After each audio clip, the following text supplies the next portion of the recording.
For over 10 years, Marvel Studios has been building to one thing, and after 18 movies, they have finally reached the end of their epic first decade-long story. Avengers Infinity War looks to finish what began all the way back in Tony Stark's living room when Nick Fury came to tell Tony about the Avengers Initiative, and boy does it deliver. The film sees Thanos, played wonderfully by Josh Brolin, begin his conquest of the universe by gathering together the 6 Infinity Stones, and in doing so, he will be able to bring balance to the universe, lest it become like his homeworld of Titan, which is now a desolate wasteland thanks to the folly of his people. Of course, it's up to not just the Avengers, but the Guardians of the Galaxy and many others to stop him in his tracks and prevent him from committing a mass genocide on the entire universe. While Avengers is in the title, this really is a Thanos film. The Russos devoted quite a bit of screen time to making the Mad Titan a complex villain, but also one you kind of go, yeah, I can see what he's doing and where he's going with it, and is it really bad? I know I did that a few times throughout the film. Of course, the Avengers all got really great moments, and as much as I feel like I say it quite a bit when I review these movies, it's a lot like Empire Strikes Back, whereas the teams are all split away from each other, all doing sort of like their own little missions. There are characters who are left out of this film as well. I'm just going to preface that.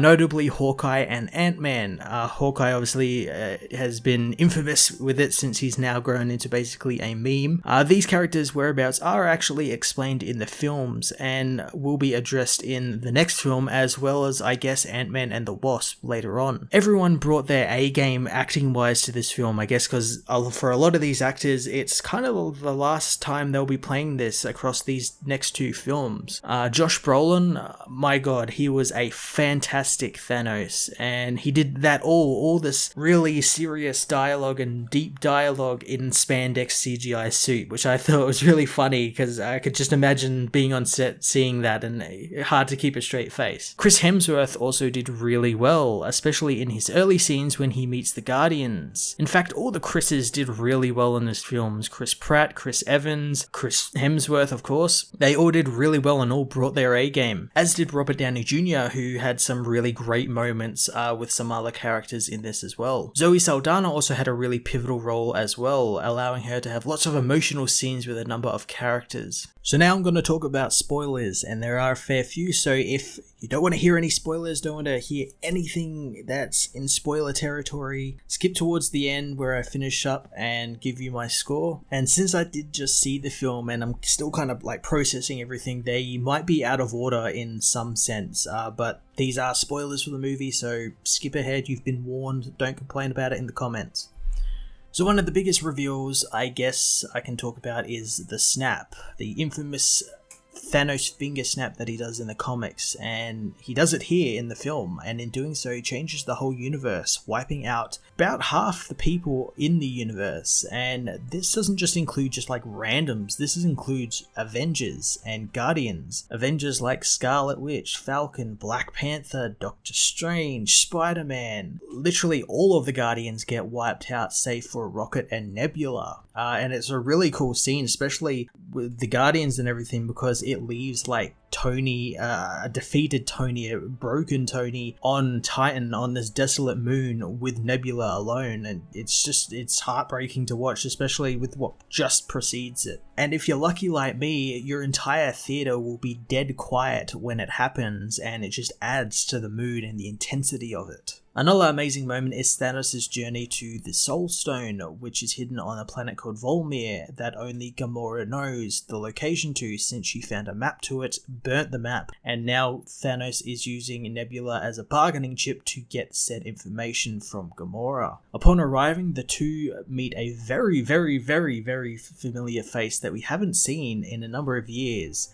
The fucking Red Skull, who has become a gatekeeper of sorts to the Soul Stone. It kind of reminded me of the Unseen. Like, when I first saw him, I didn't particularly recognize the voice because it's been so long.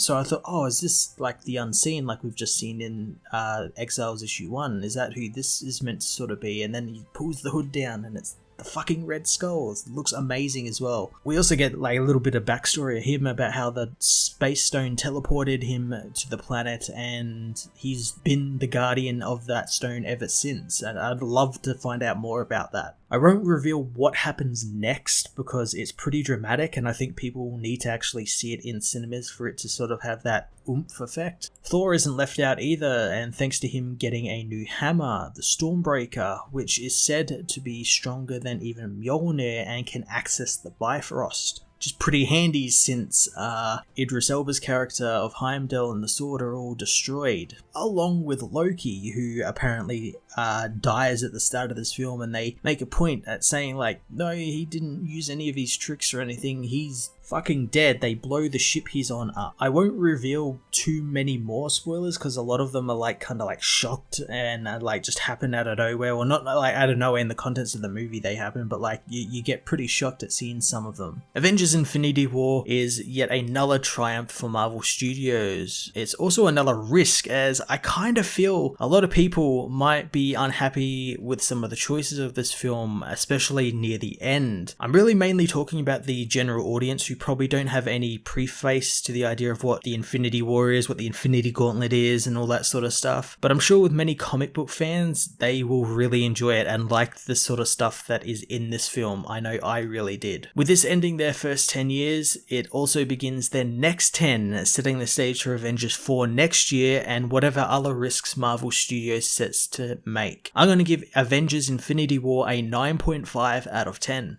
Hey everyone, thanks for watching my newest video. If you enjoyed it, you might also like to check out my other reviews here on my channel. You can also follow me on various social media platforms like Twitter by searching Matt_FOS, or even join the Comic Multiverse Discord server and chat with other comic book fans, including myself and Joel from Cape Joel. Want cheap comics and trades? Head over to the book depository with the link in the description to get the cheapest trades and comics around, along with free shipping anywhere in the world. Until next time, this has been Matt of the Fortress of Solitude. Thank you so much for watching.